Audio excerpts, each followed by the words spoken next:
நண்பர்களுக்கு வணக்கம். அரசியல்ல நடந்த முத்தான 3 செய்திகள நம்ம இப்ப பார்க்கலாம்.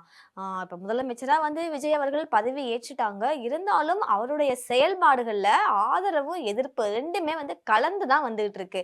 ஊழலுக்கு எதிரான தூய சக்தி அப்படின்னு அவர் தன்னைத்தானே சொல்லிட்டு இருந்தாரு. இருந்தாலும் அவர் என்ன பண்ணாரு? அதிமுக முன்னாள் அமைச்சர்களுடைய ஆதரவை ஏற்று அவங்க அமைச்சரவையில இடம்பெறணும், இடம்பெற வைக்கணும் அப்படின்றதுக்காக முயற்சியிலேயே அவர் ஈடுபட்டுட்டு இருக்காரு.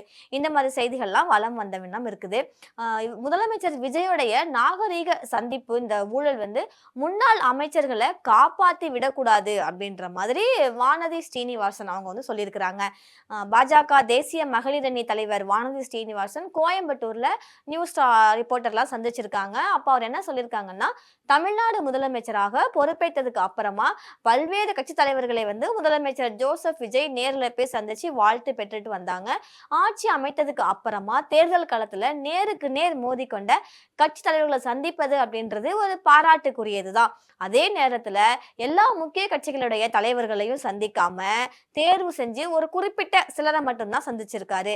அரசியல் களத்துல நேர் எதிராக நிற்பவர்களையும் சித்தாந்த ரீதியாக எதிர் துருவத்துல இருப்பவர்களையும் சந்திப்பதுதான் அரசியல் நாகரிகம். பெரும்பான்மை இல்லாததால ஆட்சியை தக்க வைக்கிறதுக்காக இந்த நாகரிக அரசியல் பயணம் அப்படின்ற விமர்சனத்தையும் நம்ம புறந்தள்ளி வச்சிட முடியாது. இப்ப முந்தைய திமுக அரசு மீதும் அமைச்சர்களாக இருந்த நிறைய பேர் மேலும் நிறைய ஊழல் குற்றச்சாட்டுகள்லாம் இருக்கு. இப்ப திமுக அரசு மேல ஊழல் குற்றச்சாட்டுகளை சுமத்தி தான் தமிழக வெற்றி கழகம் ஆட்சிக்கு வந்திருக்கு. திமுக ஆட்சியினுடைய வீழ்ச்சிக்கு ஊழலும் இந்த சட்ட ஒழுங்கு சீரழிவெல்லாம் இருந்துச்சுல்ல, இதுதான் முக்கிய காரணம். திமுக ஆட்சியில அமைச்சர்களா இருந்த நிறைய பேர் மேல ஊழல் செஞ்சாங்க அப்படின்றதுக்கான ஆதாரத்தோட வழக்கு பதிவு இருக்கு.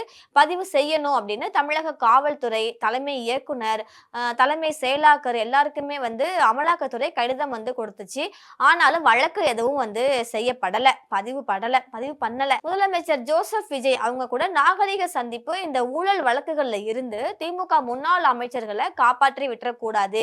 எந்தெந்த துறையில ஊழல் குற்றச்சாட்டுகள்லாம் இருக்கோ அது குறிச்சு அவங்க கண்டிப்பா முறையா விசாரணை நடத்தணும். விசாரணை நடத்தி சம்பந்தப்பட்ட நபர்களுக்கு கண்டிப்பா தண்டனை வாங்கி தரணும். ஊழல்வாதிகளுக்கு தண்டனை கிடைக்கும்ன்ற நம்பிக்கையில தான் ஒரு புதிய கட்சியை தமிழக மக்கள் ஆட்சியில அதிகாரம்லாம் கொடுத்து அமர்த்தி இருக்கிறாங்க. அதனால ஊழல்வாதியின் ஒருபோதும் தப்பி விடக்கூடாது. இதை முதலமைச்சர் கண்டிப்பா செய்யணும் அப்படின்ற மாதிரி அவங்க சொல்லியிருக்கிறாங்க. அடுத்ததாக இன்னொரு பக்கம் பாத்தீங்கன்னா உரிமை தொகை. இப்ப சட்டமன்ற தேர்தலில் வெற்றி பெற்று தமிழக வெற்றி கழகம் ஆட்சி அமைச்சிடுச்சு. இந்த ஒரு வாரத்துல ஏராளமான சர்ச்சைகள் தாவேக்காவை வட்டம் அடிச்சுக்கிட்டு இருந்துச்சு. தேர்தல் அறிக்கையில உள்ளபடி மகளிர் உரிமை தொகையை உயர்த்தி வழங்காதது, அதிமுகவில் ஒரு பிரிவினரை அமைச்சரவையில சேர்த்திருப்பது, எல்லாத்துக்கும் மேல ஒரு ஜோசியருக்கு அரசு பதவி கொடுத்தது, இது எல்லாமே கடும் விமர்சனத்துக்கு உள்ளாகி இருந்துச்சு. கிட்டத்தட்ட 9 அமைச்சர்கள் பதவியேற்று ஒரு வாரம் ஆனாலும் அவங்களுக்கான இலாக்கா அது ஒதுக்கப்படாமல் இருக்கு. இந்த நிலையில இந்த மகளிர் உரிமை தொகை 2500 கொடுக்கறது அப்படின்றது தொடர்பாக நிர்மல் குமார் அமைச்சர் அவங்க என்ன சொல்லியிருக்கிறாங்கன்னா, அந்த கருத்தும் சர்ச்சைக்கு உள்ளாயிருக்கு. அதாவது அமைச்சர் நிர்மல் குமார் நியூஸ் ரிப்போர்ட்டர்ஸ் எல்லாம் சந்திச்சிருக்காரு. சந்திச்சிருக்கும் போது அவர் என்ன சொன்னார்னா, தமிழக வெற்றி கழகம் ஆட்சி ஏற்றத்துக்கு அப்புறம் தான் நாங்க இந்த பணிகள்லாம் தொடங்கி இருக்கிறோம். ஒவ்வொரு பணியா நாங்க ஆய்வு செஞ்சுட்டு வந்துட்டு இருக்கோம். இப்ப மதுரை இந்த மாவட்டங்கள்ல பார்த்தோம் அப்படின்னா கழிவுநீர் கால்வாய் எல்லாம் இல்ல, அது அங்க பிரச்சனையா இருக்கு. அங்க கழிவுநீர் கால்வாய் நம்ம உடனடியா தேவை. அதனால அதுல கவனம் செலுத்தி நாங்க பணியாற்றணும். அது மட்டும் இல்லாம எந்தெந்த தொகுதியில மக்கள் என்னென்ன தேவைன்னு சொல்றாங்களோ அது எல்லாத்தையுமே படிப்படியா நிறைவேற்றுவோம். மகளிர் உரிமை தொகை மாதம் 2500 கொடுக்குறோம்னு சொல்லியிருந்தோம். வருகிற நிதிநிலை அறிக்கையில தான் அதை நம்மளால அறிவிக்க முடியும். அதுக்கான நிதி ஆதாரங்கள் எல்லாம் பார்த்துட்டு தான் நாங்க அறிவிப்போம். அதுக்கு கொஞ்சம் கால அவகாசம் வேணும்னு முதலமைச்சரே சொல்லியிருந்தாரு. இப்ப இந்த பட்ஜெட்லாம் தாக்கல் செஞ்சு முடிச்சு நிதிநிலை அறிக்கை பார்த்துட்டு தான் அதை பத்தின தகவல் சொல்ல முடியும். இப்ப சட்டமன்றத்துல பெரும்பான்மையை நாங்க நிரூபிச்சிட்டோம்ப்பா. நாங்க 120 எம்எல்ஏக்கள் ஆதரவோட கவர்னர்ட்ட மனு கொடுத்தோம். சட்டமன்றத்துல நம்பிக்கை வாக்கெடுப்புல கிட்டத்தட்ட 140க்கும் மேல 144 கிட்ட எம்எல்ஏக்கள் எங்களை ஆதரிச்சிருக்காங்க. இது மக்கள் எங்களுக்கு கொடுத்த தீர்ப்பு. அதற்கு ஆதரவாக நாங்க நிக்கணும் அப்படின்ற மாதிரி சொல்றாரு. அது மட்டும் இல்லாம நெறைய பேர் வந்து தாவேக்கா ஆட்சிய வந்து ஆதரிச்சுட்டு தான் இருக்கிறாங்க. ஒட்டுமொத்த தமிழக மக்களுமே வந்து மாற்றம் வேணும்னு மாற்றத்தை விரும்பி தான் அவங்க வந்து ஓட்டு போட்டு இந்த தீர்ப்ப வந்து எங்களுக்கு அளிச்சிருக்காங்க. மற்ற கட்சிகளும் இத வரவேற்றிருக்காங்க தானே! இந்த ஆட்சிக்கு எதுவும் ஆகாது. தமிழக மக்கள் அளிச்சிருக்கிற தீர்ப்ப யாராலயும் மாத்த முடியாது. யாராலயும் எதுவும் பண்ண முடியாதுன்ற மாரி பேசியிருக்காரு. மக்களுடைய எதிர்பார்ப்பை முதலமைச்சர் நிறைவேற்றுவாரா? அப்படின்ற மாரி கேட்டா, ஆமா நிறைவேற்றுவாரு. ஏன்னா கடந்த ஆட்சியினுடைய மக்கள் நலத்திட்டங்களும் தொடரும்னு சொல்லிட்டாரு. இப்ப திமுக ஆட்சியில மதுரை மாநகராட்சியில ஒரு 400 கோடிக்கு மேல ஊழல் நடந்திருக்கு. அதுல வந்து நெறைய விசாரிக்கப்படாம இருக்கு. மக்கள் பணம் திருட்டு போயிருக்கு. இதெல்லாம் விசாரிக்கணும். பட்ஜெட்டுக்கு அப்புறமா தான் நாங்க வந்து புதிய வேலைகள் எல்லாம் தொடங்க முடியும். அதுவரை ஏற்கனவே ஒதுக்கப்பட்ட நிதிக்கான பணிகள் தான் நடைபெற்றுட்டு இருக்கும். கூடிய சீக்கிரம் உள்ளாட்சி தேர்தல் வந்து நடைபெற இருக்கு. அப்புறம் சீரமைக்கப்பட வேண்டிய பணிகள்லாம் நெறையாவே இருக்குது. ஊழல் இல்லாமல் தடுக்க வேண்டிய ஒரு முன்னெடுப்புல இப்போதைக்கு வந்து முதலமைச்சர் இருக்கிறாரு. அரசு துறையில லீக்கேஜ் இருக்கிற இடங்கள கண்டு அத சரி செய்ற பணியில தாவேகா அரசு ஈடுபடும். அப்படின்ற மாரி அவரும் ஒரு பக்கம் சொல்லியிருக்காரு. சரி இவங்கலாம் சொல்றாங்க. அடுத்ததாக மணி அவங்க என்ன சொல்லியிருக்கிறாங்க அப்படின்ட்டு பார்ப்போமா? தமிழக சட்டமன்றத்துல முதலமைச்சர் ஜோசப் விஜய் அவங்களுடைய அரசு மீதான நம்பிக்கை வாக்கெடுப்பு வந்து வெற்றி பெற்றுச்சு அப்படின்ற மாரி அறிவிச்சாலும், அதுக்கு பின்னால நடந்த அரசியல் இந்த குதிரை பேரம் தான். இதுதான் வந்து இப்ப சலசலப்பாயிருக்கு. இந்த மூத்த பத்திரிகையாளர் மணி அத பத்தி அதிரடியான கருத்துக்கள சொல்லியிருக்காங்க. சென்னை தலைமை செயலகத்துல நிலவுற தற்போதைய அரசியல் சூழல் குறித்து அவர் வந்து ஒரு பேட்டி ஒண்ணு குடுத்திருக்காரு. அந்த பேட்டியில மணி சொன்ன கருத்து என்ன அப்படின்னு பார்த்தீங்கன்னா, முதலமைச்சர் விஜய் அவர்கள் வாக்கெடுப்புல வந்து வின் பண்ணிட்டாரு.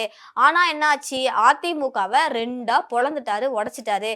5 வருஷத்துக்கு மேல அதிகாரம்லாம் இல்லாம இருக்க முடியாத சி.வி. சண்முகம் அவர்கள், எஸ்.பி. வேலுமணி தரப்பினர் இப்ப எல்லாம் பதவிக்காகவும், பணத்துக்காகவும் முதலமைச்சர் விஜய் பக்கம் வந்து போயிருக்கிறாங்க.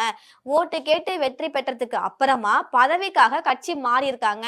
இவங்கள வந்து துரோகிகள் அப்படின்னு எடப்பாடி பழனிசாமி சொல்வது வந்து ஒரு ஒதுக்கி தள்ள முடியாத கருத்து தான். ஒரு சரியான கருத்து தான் அது. முன்னாள் முதலமைச்சர் எம்.கே. ஸ்டாலின் அவங்கள வந்து வீடு தேடி போய் கையெல்லாம் புடிச்சு சேர்ந்து பார்த்துட்டு வந்தாரு விஜய்.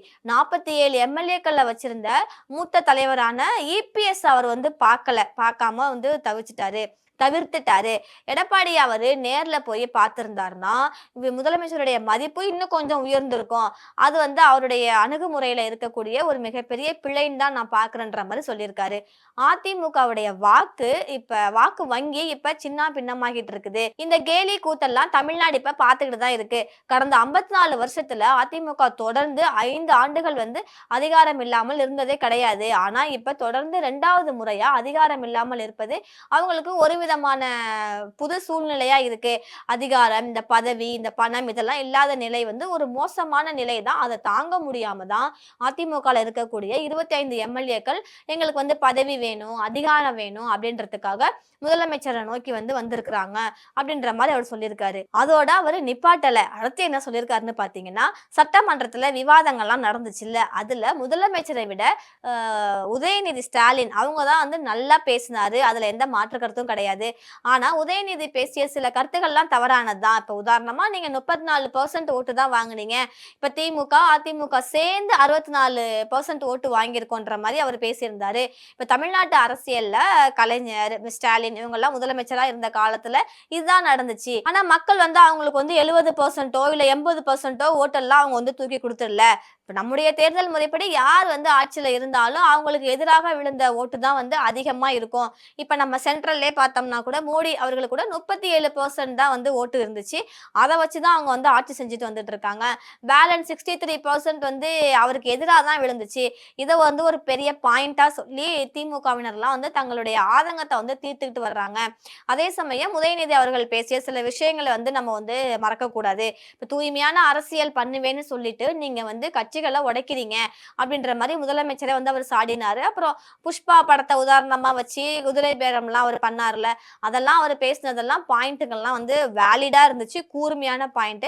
அத வந்து நம்ம வந்து கேட்கும்படி இருந்துச்சு. இப்ப உதயநிதிக்கு பின்னால 75 ஆண்டு கால பின்புலமும் சிறந்த ஒரு ஸ்பீச் ரைட்டர்ஸ்களும் அவங்க பின்னால இருக்கிறாங்க. அவருக்குள்ளேயும் ஒரு திறமை இருக்கு. அத உள்வாங்கி தான் அவரு பேசுறாரு. ஆனா முதலமைச்சர் விஜய் விவாதத்துல உதயநிதிக்கு வந்து ஈக்குவலா வந்து பேசல. இப்ப பொதுவா நம்பிக்கை கோர்ற தீர்மானத்துல மெஜாரிட்டி இல்லாத முதலமைச்சர்கள்லாம் சட்டமன்றத்துல ரொம்ப விரிவா அழகா வந்து ஆழமா பேசுவாங்க.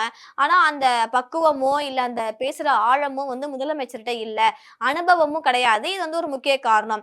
இப்ப எதிர்க்கட்சி தலைவர் உதயநிதி பாத்தீங்கன்னா அவருடைய பேச்சுல ஒரு மிக சிறந்த பாயிண்டை வந்து முன்னால வச்சாரு. இப்ப தமிழ்நாடு முதலமைச்சர் பதவியேற்பு விழாவுல வந்தே மாதரம் பாடல் வந்து 3வதாக பாடப்பட்டது. ஆனா இப்ப மேற்கு வங்கம்லாம் பாத்தீங்கன்னா அவங்களுடைய முதலமைச்சர் பதவியேற்பு விழாவுல அது கூட வந்து பாடப்படல அப்படின்ற மாதிரி உதயநிதி சொன்னது ரொம்பவே சிறந்த பாயிண்ட்னு நான் கருதுறேன் அப்படின்ற மாதிரி மணி சொல்லியிருக்காரு. உதயநிதி ஸ்டாலின் வந்து கரெக்டா தான் சொல்லியிருக்காரு. உதயநிதி ஸ்டாலின் சொல்லி தான் இந்த விஷயமே எனக்கு தெரிய வந்துச்சு. இந்த ஒட்டுமொத்த விவாதத்திலயுமே உதயநிதி தான் ஃபுல்லா வந்து ஸ்கோர் பண்ணியிருக்காரு. முதலமைச்சர் விஜய் அவர்கள் பின்தங்கி தான் இருக்காரு. வரும் நாட்கள்ல முதலமைச்சர் அவரே தன்னை வந்து ஷேப் பண்ணிப்பாரு அப்படின்ற மாதிரி நம்பலாம் அப்படின்ற மாதிரி சொல்லியிருக்காரு. ஏன்னா விவாதம் அப்படின்ற போது ஆன் தி ஸ்பாட்ல சட்டமன்றத்துல எதிர்க்கு எதிர் நடக்க வேண்டியது. ஆனா அந்த இடத்துல அமைதியாக இருந்துட்டு வீட்டுக்கு போனதுக்கு அப்புறம் பனையூர் ஆபீஸ்ல இருந்து அறிக்கை விடக்கூடாதுல்ல. இன்ஸ்டாகிராம்ல வந்து ரீல் ஆட்சி வந்து பண்ணக்கூடாது. ரியல்ல வந்து ஆட்சி பண்ணுங்க அப்படின்ற மாதிரி உதயநிதி அவர்களும் வந்து பேசியிருந்தாங்க. 2வதாக திமுக திட்டங்கள் தொடரும் அப்படின்ற மாதிரி தாவேக அரசு சொல்லியிருந்தது வரவேற்கத்தக்கது தான். அதே மாதிரி புஷ்பா பட பாணியில வந்து நீங்க ஆட்சி செய்யாம ரியல்ல வந்து மக்களுக்கு என்ன வேணும் அப்படின்றத நீங்க செய்யுங்கன்ற மாதிரி எதிர்க்கட்சி தலைவர் உதயநிதி ஸ்டாலின் வந்து பயங்கரமா பேசியிருந்தாரு. ஆனா விஜய் அவர்களுடைய ஸ்கிரிப்ட் ரைட்டர் வந்து அந்த இடத்துல இல்லைன்றதுனால சட்டமன்றத்துல இருந்து அவர் வீட்டுக்கு போயிட்டு பொறுமையா அவங்கள்ட்ட ஸ்கிரிப்ட் வாங்கி அவங்களுக்கு வந்து ரிப்ளை கொடுத்துக்கிட்டு இருந்தாங்க. அங்கேயும் வந்து உதயநிதி ஸ்டாலின் வந்து சும்மா விடல. அதுலயுமே சும்மா வச்சு சிறப்பான சம்பவங்கள்லாம் செஞ்சுக்கிட்டு இருக்காரு. சோ நாம வந்து பொறுத்திருந்து பார்க்கலாம். இன்னும் வரக்கூடிய நாட்கள்ல என்னென்ன இந்த மாதிரி கூத்துக்கள்லாம் நமக்கு வந்து கிடைக்க போகுது அப்படின்றது. ஆக மொத்தம் தமிழக வெற்றிக் கழக தலைவர் முதலமைச்சர் விஜய் அவர்கள் ஒரு அனுபவம் இல்லாத தலைவர் தான் அப்படின்றதையும், நேருக்கு நேர் வந்து ஒரு விவாதிக்க கூட முடியாத ஒரு தலைவர் தான் அப்படின்றதையும் நாளுக்கு நாள் நிரூபிச்சுட்டே வந்துகிட்டு இருக்காரு. லாஸ்டா ஒரு ட்ரோல் மெட்டீரியலா ஆவாரா இல்ல அரசியலை கத்துக்கிட்டு கொஞ்சம் பெட்டரா செய்வாரான்றத நம்ம வந்து